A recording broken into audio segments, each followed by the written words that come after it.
Quand on veut envoyer ses soldats se faire plomber le popotin à l'autre bout du monde, vaut mieux avoir de bonnes raisons. Enfin, surtout un bon plan de com.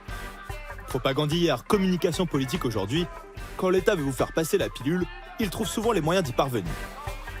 Aujourd'hui dans Cassius Bolos, on vous explique en 5 minutes comment le consentement à la violence, ça se fabrique.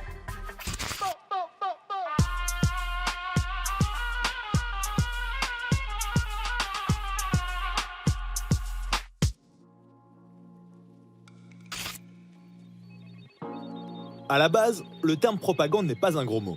Il désigne un outil de communication pour les politiques à destination des populations. À l'origine du terme, il y a la Congregatio des Propaganda Fide, une congrégation créée par le pape en 1622 qui, comme son nom l'indique, devait propager la foi dans les régions non christianisées.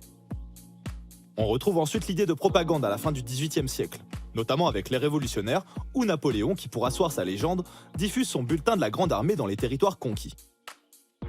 Mais le terme prend tout son sens au XXe siècle avec l'apparition de plusieurs facteurs. D'abord le suffrage universel, qui induit la nécessité de convaincre. Ensuite, l'arrivée des partis politiques. Et surtout l'émergence des médias de masse, qui redéfinissent les rapports entre gouvernants et gouvernés.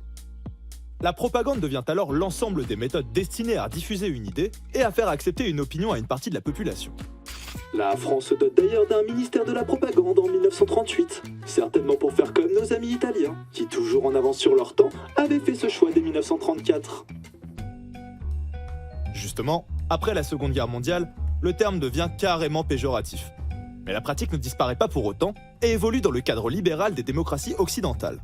En France par exemple, le ministère de la propagande devient le ministère de l'information et la propagande devient communication politique, un concept socialement accepté mais dont les mécanismes et les objectifs restent similaires. Et comment vous appelez un pays qui a comme président un militaire avec les pleins pouvoirs, une police secrète, une seule chaîne de télévision et dont toute l'information est contrôlée par l'État? J'appelle ça la France, mademoiselle. Pourtant, avec les médias de masse, tout n'est pas si facile. Si on prend l'exemple de la guerre du Vietnam, on voit que dans un premier temps, l'administration américaine cherchait à contrôler l'information. Mais rapidement, elle est débordée par la profusion des images ramenées par les reporters de guerre. L'enlisement du conflit, la brutalité et l'horreur des images diffusées, à l'opposé du discours officiel, finissent par créer un fort mouvement de rejet de la guerre dans l'opinion publique américaine et internationale. Pour Nixon, les médias sont responsables de la défaite, et il apparaît de plus en plus évident au pouvoir politique que la guerre se joue dorénavant dans l'opinion civile. Pour comprendre comment la communication politique contribue aujourd'hui à orienter la pensée des masses, on peut jeter un œil à la théorie de la fabrique du consentement, élaborée par Noam Chomsky et Edward Herman en 1988. D'après eux, la communication est devenue l'instrument des régimes démocratiques et joue un rôle primordial dans la transmission de symboles et de messages à la population, mais surtout dans la promotion et la légitimation des politiques de l'État. Pour Chomsky, ou d'autres comme Serge Halimi, élites médiatiques, économiques et politiques ont beau être indépendantes, elles font partie de la même classe. Elles ont un intérêt commun à la perpétuation d'un système qui valorise et renforce leur pouvoir et leur place dans la société. Du fait de la concentration progressive des médias entre les mains du pouvoir économique, lorsque ceux-ci traitent l'information, ils la choisissent, la commentent et lui apportent un filtre. Ainsi, les messages politiques et l'information se mélangent régulièrement.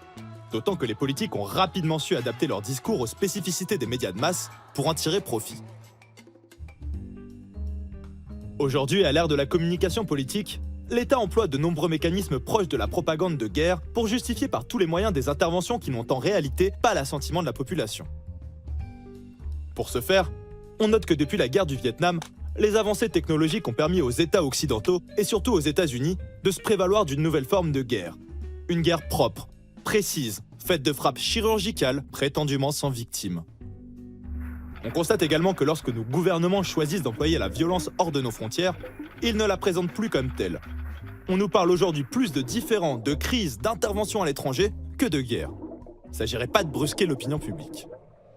Enfin, pour construire le consentement et justifier la violence de l'État, la figure de l'ennemi est toujours primordiale. Mais désigner l'ennemi ne suffit pas à en faire accepter la destruction. Pour ça, il faut le rendre menaçant. Voici comment procéder. Tout d'abord, dites que vous ne voulez pas la guerre, que l'ennemi en est le seul responsable. Élaborez toute une rhétorique cosmique autour du bien et du mal. L'ennemi est le diable, le mal incarné. Il se livre à de la barbarie, utilise des armes non autorisées. Alors que nous défendons des intérêts nobles et universels. Nous menons une guerre propre et nos bavures sont involontaires. Enfin, pour finir, n'oubliez pas de désigner tous ceux qui n'adhèrent pas à cette rhétorique comme des traîtres. Justice will be done. À la guerre, il est très important de reconnaître l'ennemi, car sans ennemi, la guerre est ridicule.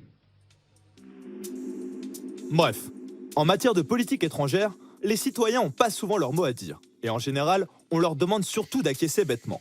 Alors quand on se rend compte qu'on nous raconte des bobards pour aller bombarder l'Irak ou la Libye, forcément ça pose quelques problèmes.